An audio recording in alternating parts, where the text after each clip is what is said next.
England, one down in the series, had put up 407 in their first innings, but then only managed 182 in their second, leaving Australia chasing a very gettable looking total of 282 to win.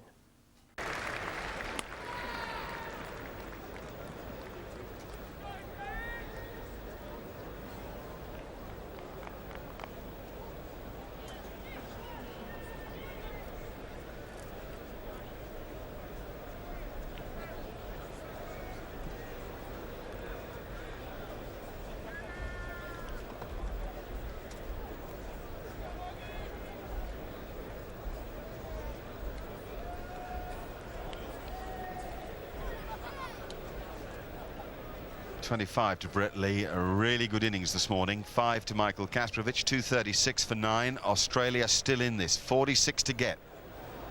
England desperate for a wicket that would take the Ashes all square as we head to Manchester. Ashley Giles, the bowler.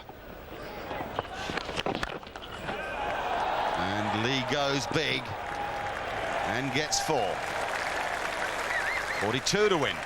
Well, you got to give him credit for this shot. This is a super hit. You know, he used his feet beautifully. I mean, yes, he made up his mind to tackle the first ball, but it's lovely footwork, and he hit it clean. And hitting against the spin a little bit, if there is any, out of the foot marks, that was really good shot.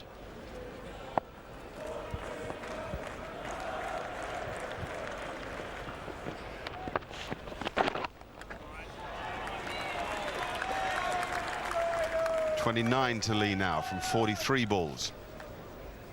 Really impressive performance. He's been at the crease for just under an hour, and it's been an hour that's got us all back on the edge of our seats. We felt we could sit back and reflect on a job done. Not so. Australia fighting to the last. 41 to win now.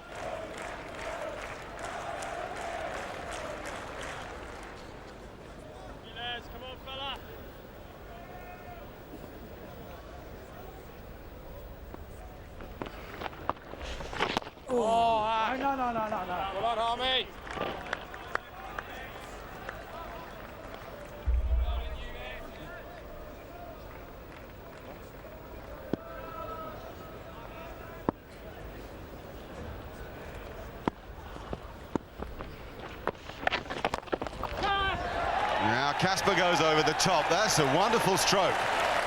Well, superbly well played. Such an easy free swing of the bat. Well, again, another good shot. No miss-hit about this. This is quite clean. He didn't try to hit it too hard. He just clipped it with any sort of spin or angle of the ball, and it cleared the mid-off easily.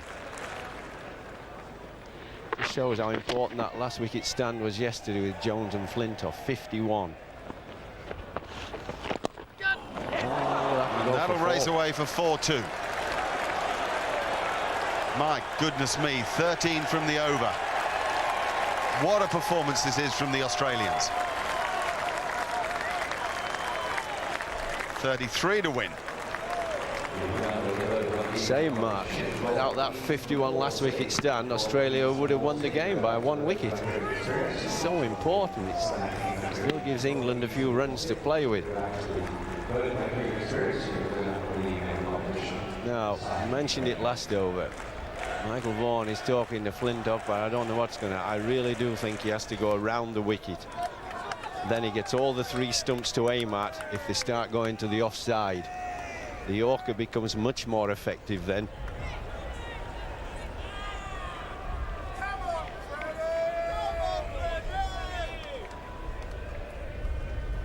Partnership of 29. Brett Lee's made 30. A fair few of those come in as partnership of 45 with Shane Warne.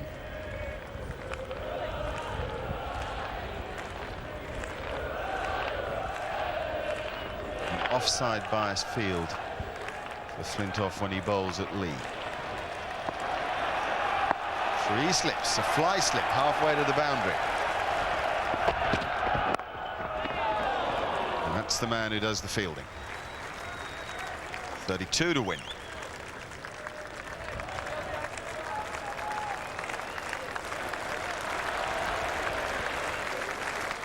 Well, 250 up and they're getting nearer. Is he going to go round the wicket? Kasprovic, remember, goes outside off stump and has done it very well. Michael Vaughan's going to talk to him, but no, staying over the wicket. And he's gone to an orthodox field. I wonder if he'll bowl an off stump and outside line now. Kasprovic is timing it well. He wants to come back for 2, which he does, and he makes. Good judgment. He ran the first run quickly. 30 to win.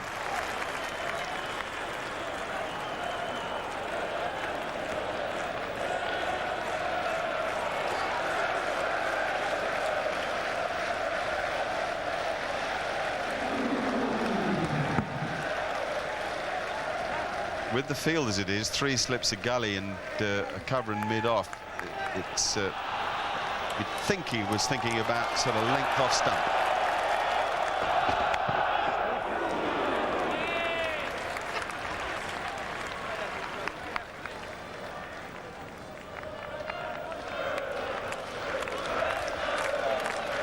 This has been a brilliant rearguard from Australia this morning, so much now so that it's now a very realistic chance of winning the game. 252 for 9. Just fantastic stuff at Edgbaston. It has been 3 days, we're into the 4th, and every ball has gripped us.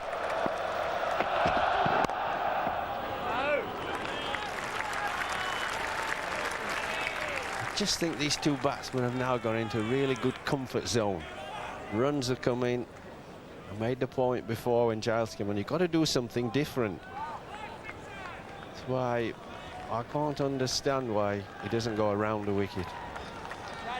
Only for a few balls just to try it. Alters the angle, makes the batsman think of doing something different.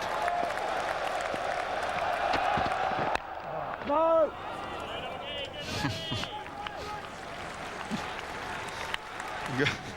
And everybody in the ground gives a little sort of grunt or a sigh or in response to what happens every ball. Everywhere you look, there are hearts in mouths. Nails bitten away.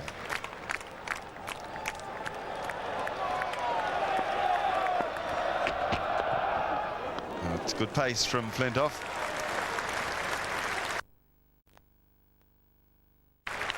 Kasprovic hasn't scored a Test match 50, but he's got 11 in first-class cricket. He's batting 11 now, given that Glenn McGrath's out. But 11 first-class 50, so he's no mug with the bat. Where he has problems is starting, as most tail-enders do, but he's away. He's on 15. Oh, that's well played. There's a fieldsman back there, so another single. The thing about tail-enders is when they get past 10, they really do grow in confidence. I mean, the difference between a tail-ender when he first comes in and how he plays once he's got past 10 or 15, they're about. It's like chalk and cheese with many of them, especially these guys who tend to bat up the order in club cricket. If ever they play club cricket these days, they might even open the batting or going 3 or 4.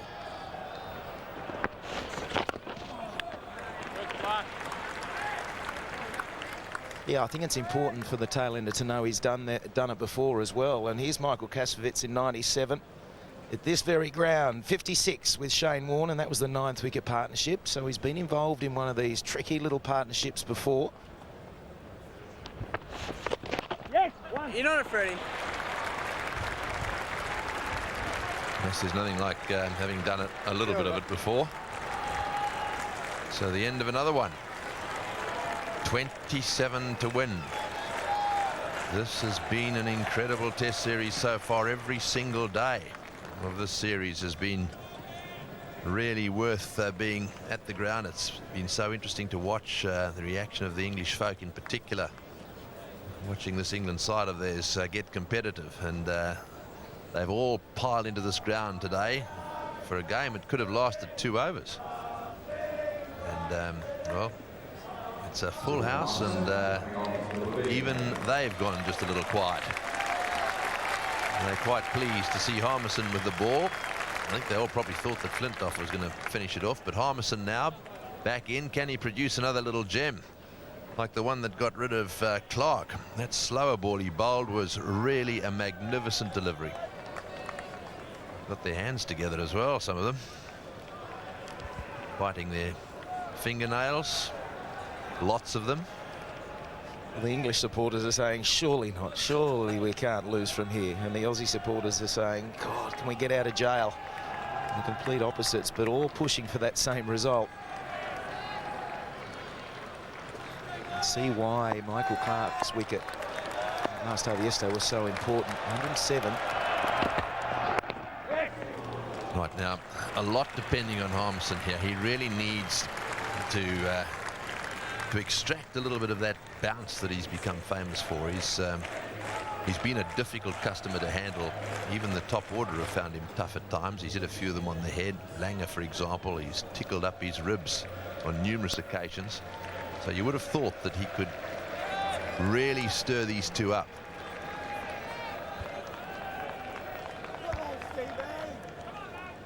Just going back to the 107 that Australia have needed today, they've made it look fairly easy. Shane Warne, the only wicket to have gone.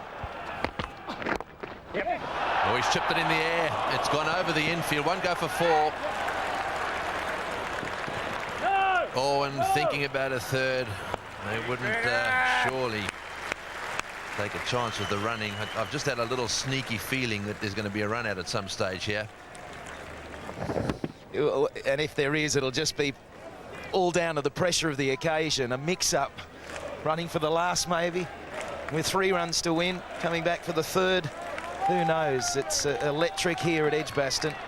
24 now, Australia. Oh, it's a full toss 4. Way down the leg side. It beats the keeper and into the rope down there for 4. 20 to win. Can you believe it? Pressure is on everyone. Jones had to scamper down the leg side. It's a wild one from Harmison. He got there. Just had to get some part of his body behind it, and it goes underneath it. That's a big moment. 4 easy runs to Australia. They get under this 20 runs to win, and it'll seem easier. But England, it's just one ball in the right spot. Well played. Dead straight. The ball, dead straight the bat. Yes, there's already been one famous run out here, just talking about run outs. The semi-final of the World Cup. There'll be plenty of our South African viewers who won't want to be reminded of that one. Could we get down to that sort of situation here? Harmison. No! Well played. I think it wouldn't be surprising, really, with the twists and turns we've seen so far. It's been very hard to predict the flow of play. Just when you think you've got a feel of the game and you know which way it's heading, it'll just turn on its head.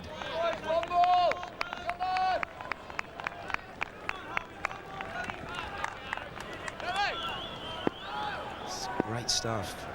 Nervous stuff. In comes Harmison. No! It's well played as well. 20 to win.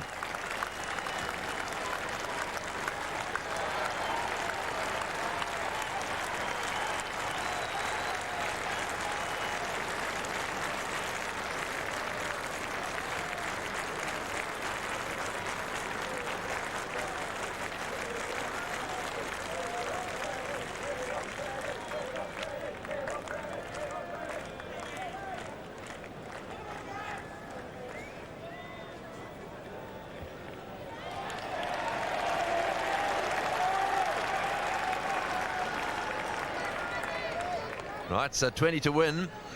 The score is 262 for 9. England need just the 1 wicket. And the Australians are all sitting there watching proceedings. I've got to say, they'll be very pleased with the way the tail have handled things. They really have played well. These two in particular.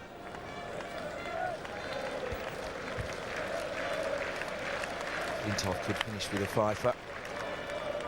And to be honest, should it be down to the Australian tail to be trying to save this match or get them across the line? The top order, there's issues with this Australian batting lineup. There were 4 of them at least got starts and were unable to go on with it. England have bowled well though, and so credit needs to go there.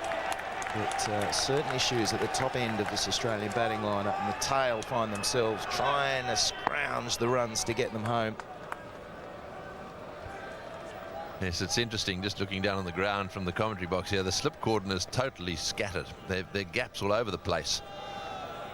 It's not an orthodox slip cordon at all.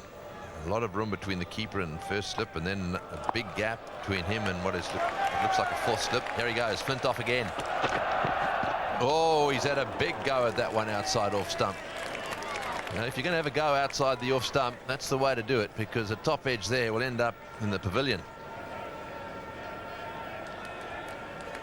I'm sure the fieldsman at slip felt the wind from that bat. He's really tried to flay it through the offside. I don't think it worried him whether it went in the air along the ground. He just threw the bat at it. So I think Vaughan's got the right 2 bowlers on here.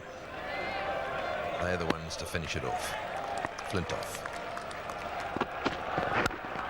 Or played right behind it.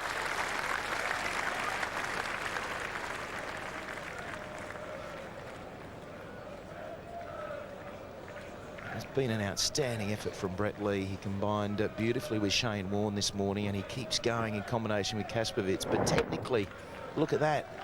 In behind it, and the tendency for a lot of tailenders to back away, show the stumps. But Brett Lee averaging just under 20, and that's outstanding. In the back of it, played it well, getting behind it.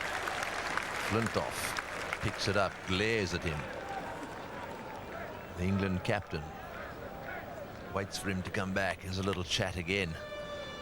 What about a Yorker, Freddie? Perhaps that's what he's saying to him. Get up, get it right up there in his block hole. That's been too short of a length now. He's handling them okay. One at his head, perhaps, or one right in the block hole.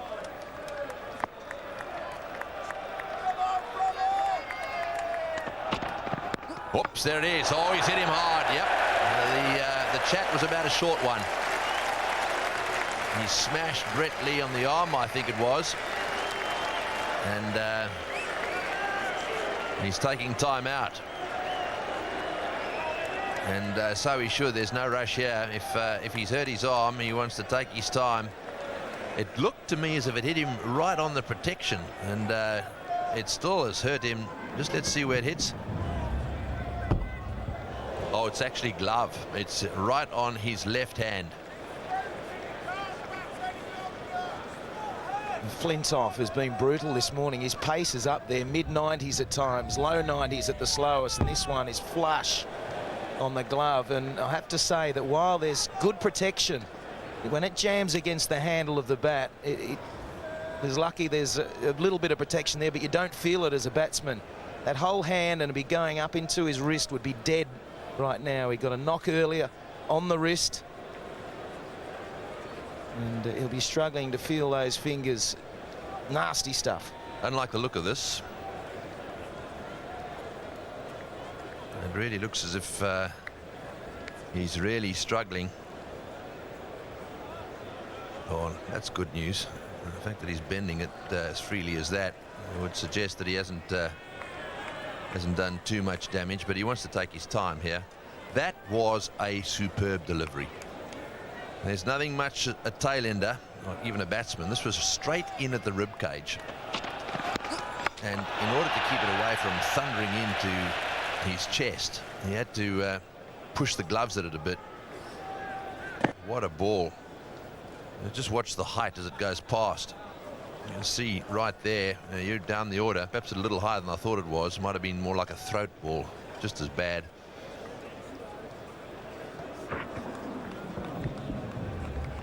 It certainly was. I think it sums it up though when you describe it as a throat ball. Getting to the batsman at just under 70 mile an hour, it loses a little bit of pace when it pitches and just slows slightly, but still 70 mile an hour is pretty darn quick. And Brett Lee is taking his time. It's wise. Errol Alcott's had a busy time. He's been working overtime off the paddock with Glenn McGrath, trying to get him right for the next test. That'll be doubtful. And now he's out there getting Brett Lee going. Don't you worry. Well, Errol Alcott will be giving some motivational advice as well, sort of saying, come on, mate, you can do this. 2 balls to go now. What does he bowl here? The thing to do, I reckon, this one has got to be one of those just short of a length deliveries just outside off stump. When you've tickled a batsman up a little bit, what tends to happen is they play at wideish deliveries, and that's what I reckon he should bowl. Or bowl just a little bit too straight. He just wanted to bruise his leg before he goes for the full length one.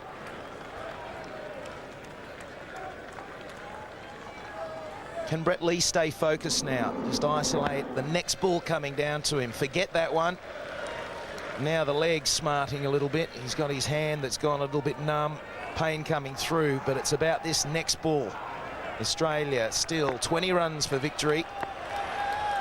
And England, this elusive wicket. Off the thigh pad. And he's going to be taking a few bruises away. So he retains the strike. 19 to win. Well, Warne man out today. Ended up standing all over his stumps. He was implementing a strategy which, just watch this, goes across outside off stump. That one missed the leg stump by miles, and there was just a little flick. See if we can see a slip here. It seemed to be what he was saying. I don't think there was a slip. It seemed to me, yeah, it was more of a balance problem than his back foot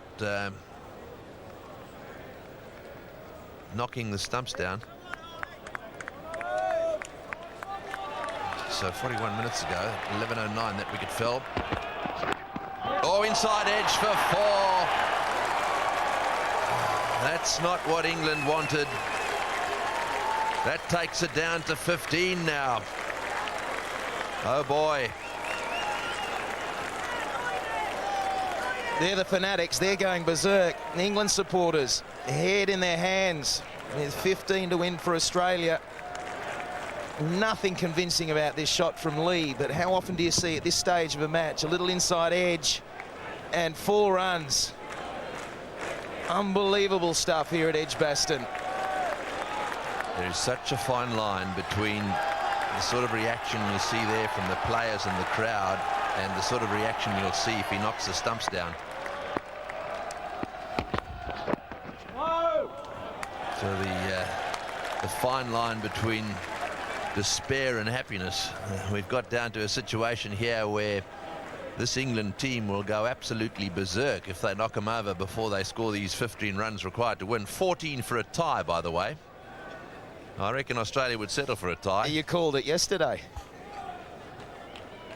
It's the third going to happen here. There's our Betfair blimp giving us all these fabulous shots of Edgbaston, and yet another packed house. And why wouldn't there be?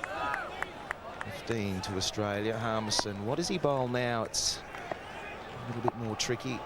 Up there, oh, he's got to go up the stump, surely. Slower one. He's got to put one of those in. He got a wicket with that slower ball. A fantastically bowled delivery, very well disguised.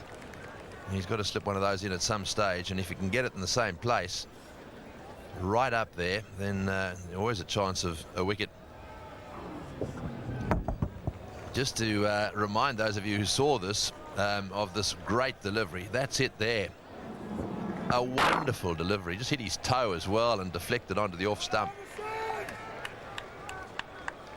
That was the end of Clark, and what a wicket that was. Harmison again. Oh, just outside off stump. That's not a bad line. Not a bad line.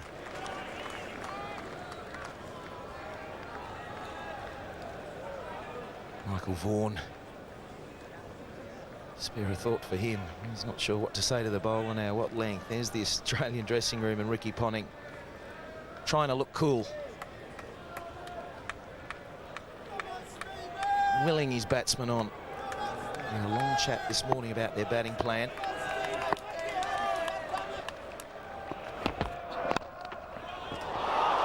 Straight to gully. Don't think it was a catch. The way Armison's got his hands in the air seems to suggest that it did carry. Mind you, arms are going in the air almost every ball now. Let's have a look. I think it was just short of gully. Let's see. There it goes in the air off the bat. Just short. If one does go in the air to a fieldsman, this would not be the time to drop one. 15 to win. The roar goes up. Armisen stands at the end of his run. Lee's on strike with 38. All well bowled. Another play and miss. 267 for 9.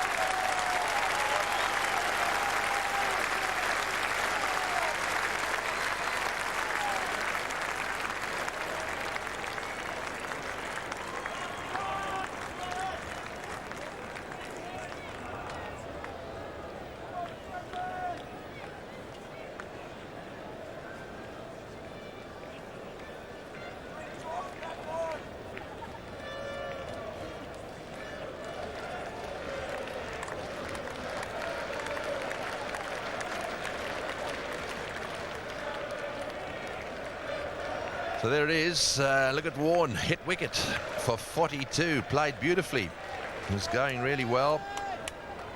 And, well, he seemed to be suggesting he slipped, although I couldn't see much of a slip there. That back foot, there was a bit of loss of balance, and that was the end of that.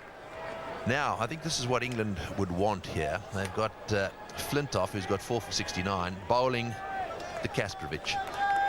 His area has been square leg. He's flicked it away on the onside. If it's up and straight, that's what he's been trying to do. Big gap at cover as well. Flintoff's not going to pitch anything up here. Oh, he steered that on away. Oh, and there's a dive down at third man. I reckon he got a hand on that. Jones came in. It would have been a great catch. Very difficult if you're driving forward in the outfield. I think he got his hands to it, though. He did just, but he hesitated. I was watching him as the ball came to him. He didn't fly in at it. He just paused there, and then he dives.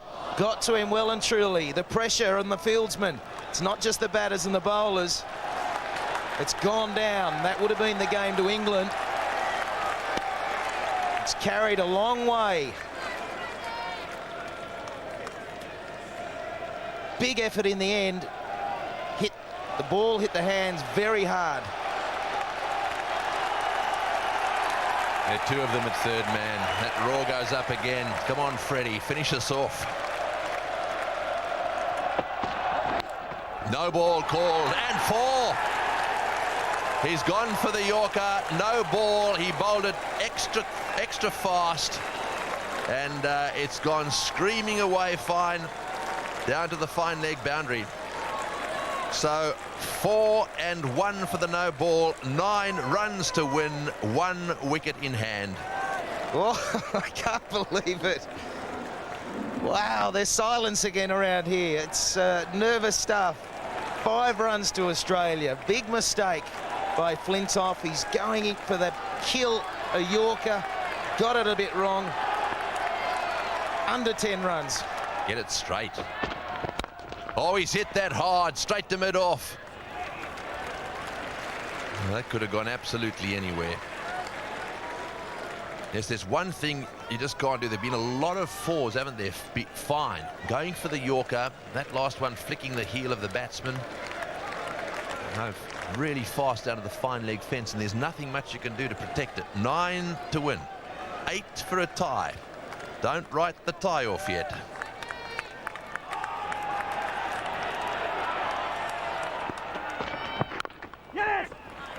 Comfortable single. Right, 2 4s. 2 4s now will win this match for Australia. And as we've seen, they don't have to come off the bat either. They might be the wire one down the leg side.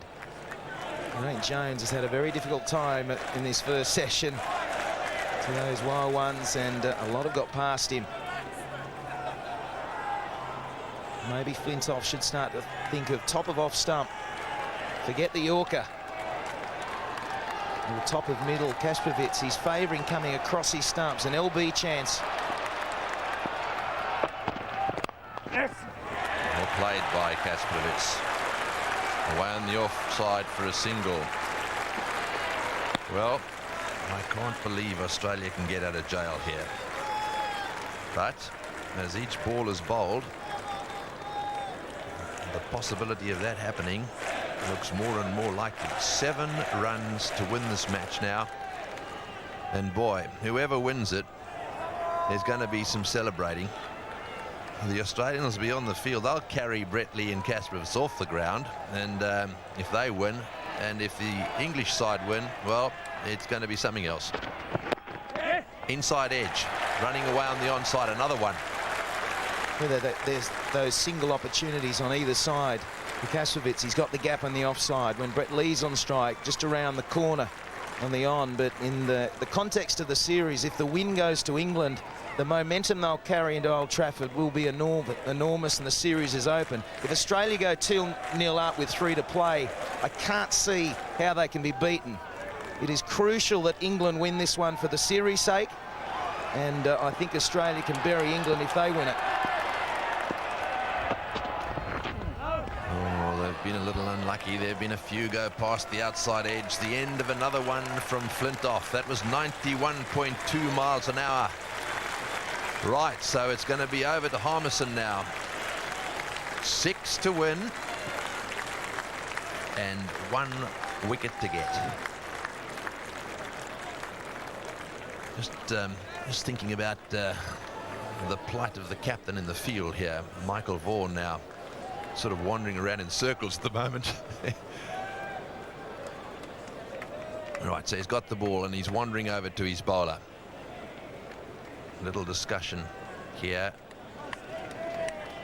Right, this is the hard part. Lee's the one who's played really well. He's got 40, 5 fours so far. Strong offside field, a big gap on the onside. Anything straight that's flicked through mid-wicket's going to go for 4. He has to bowl with this field just outside off stump.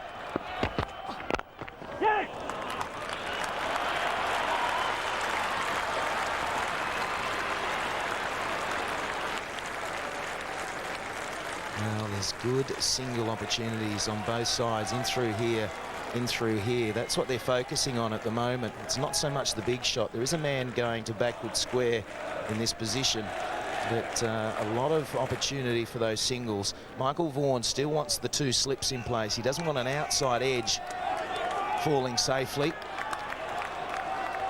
So 5 runs to Australia, and I think they'll be quite happy with singles. Third man down there as well. Oh, that's a bad delivery. That could so easily have gone to fine leg for 4. Offline, that one from Harmison. He's starting to feel the pressure as well. 4 to tie the game. So a boundary here and it's a tie. And then 1 more to win it.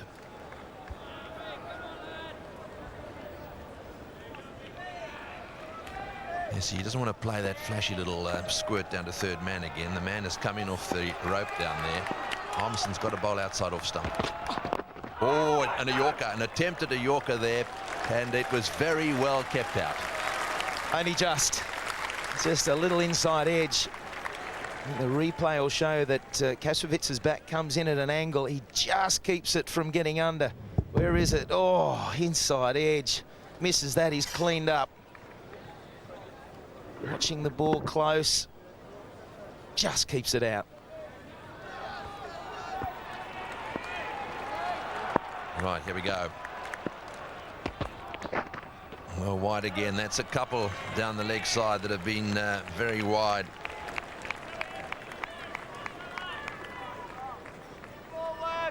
Right, how many to go? 2 to go. It only needs 1 ball. They're dead right. That's what they keep saying out there, the England players. Just 1 ball will do it, fellas.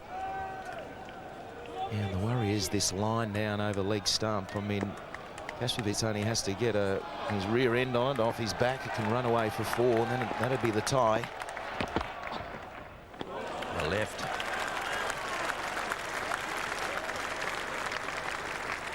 Billy having a look at the pitch there. The last thing on anyone's mind at the moment. get off the danger zone with with 4 runs to tie the match and 5 to win. 9 wickets down. This has been as exciting a test match as I've ever seen. Sure is. Everyone's feeling it.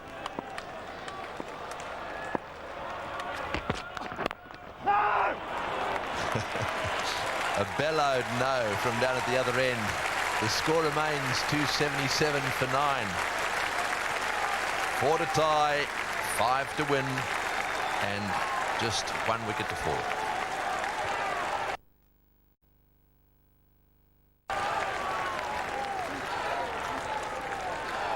Right, so it's going to be Flint off again. This might be his last opportunity. And I suspect that he'll want to get at some stage at Kasprowicz. At the moment he's got a bowl to Lee who's been looking very good out there, played very well. In the commentary box now, Richie Benner and Jeff Beck.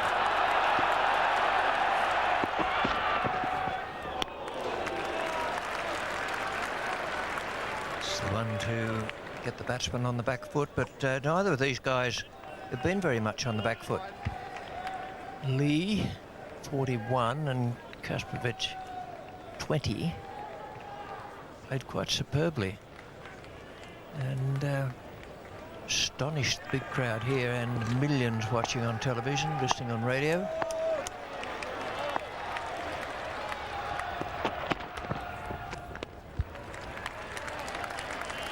Mindset changes out there when you're in a situation like this as a batsman. One point they were throwing the bat at quite a lot of deliveries and taking their chance. Now suddenly it's all different. It's the old story of, okay, let's get them in ones. Well, now the situation changes, Rich, because they can win the game. And I mean, early on they were just thinking, well, we might not win it, we'll try, we'll play a few shots. Now the winning is there. I think Brett Lee's played fantastically well. He's taken some blows, he's had some short stuff, he's ducked and weaved, he's not been afraid to be positive and attacking when the opportunity has been given to him. I think some of the shots he's played have been superb. And if Australia win, maybe Glenn McGrath going down injured would be one of the best things that happened, because Kasprowicz has played superbly at the other end. 20 not out.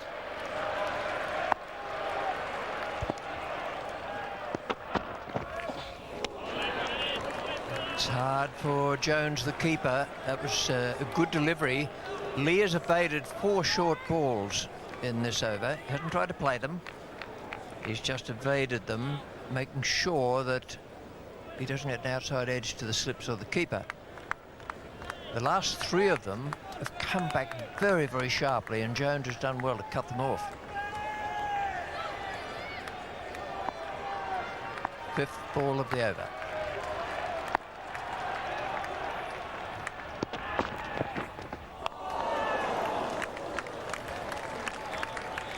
A lot of occasions where that stroke's been played and the edge hasn't been found.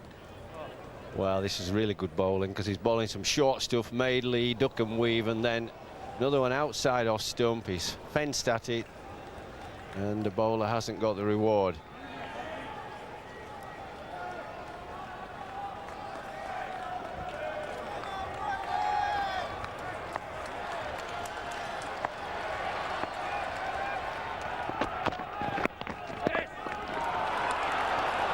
He's done it well.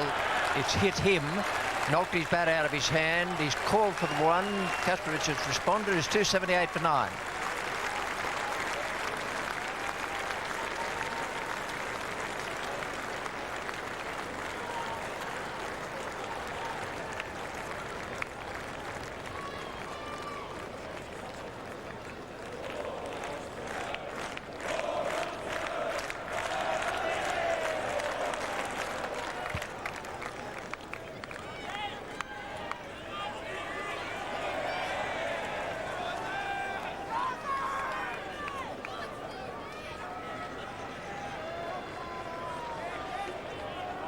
Now then, Vaughan's been having a long conversation with Harmison.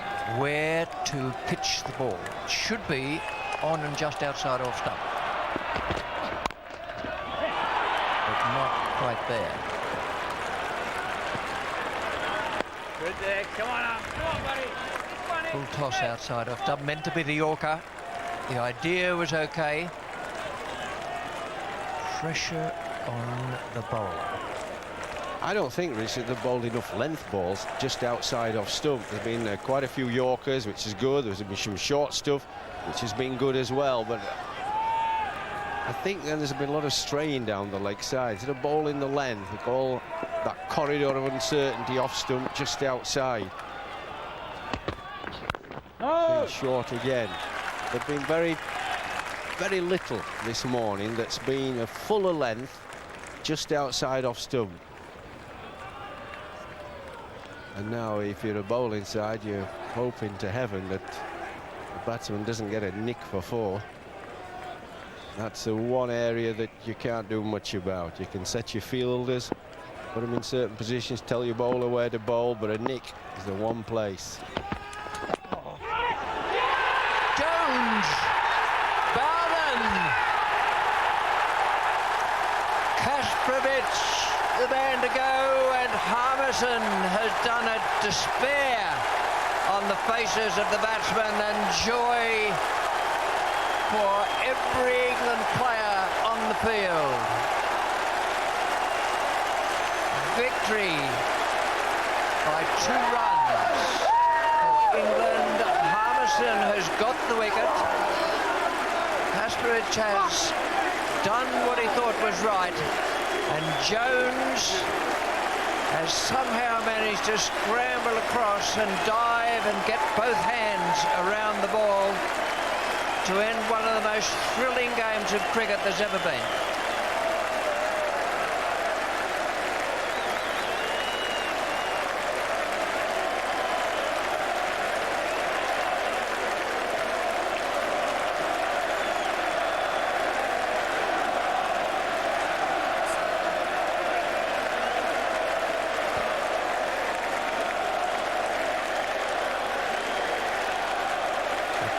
House here today.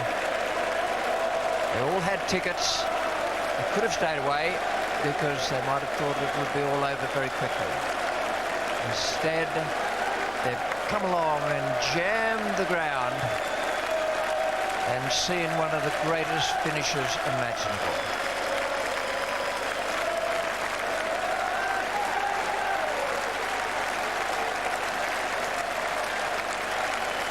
Two batsmen, Brett Lee and Michael Kasprowicz. Bravery personified, just leaving the field now. Standing ovation for them.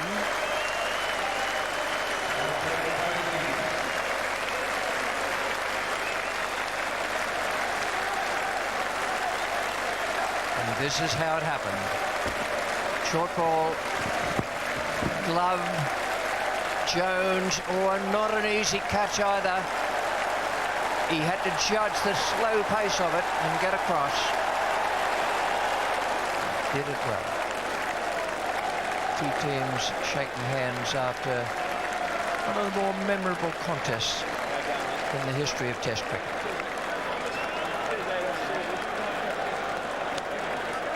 Bowling entrusted to Flintoff and Harmison at the end, and Billy Bowden, one of the last to leave the field. Umpire Kurtzen, Billy Bowden having to give that decision, which wasn't all that easy a decision. The shoulders and shirts and all sorts of things there, as well as the glove.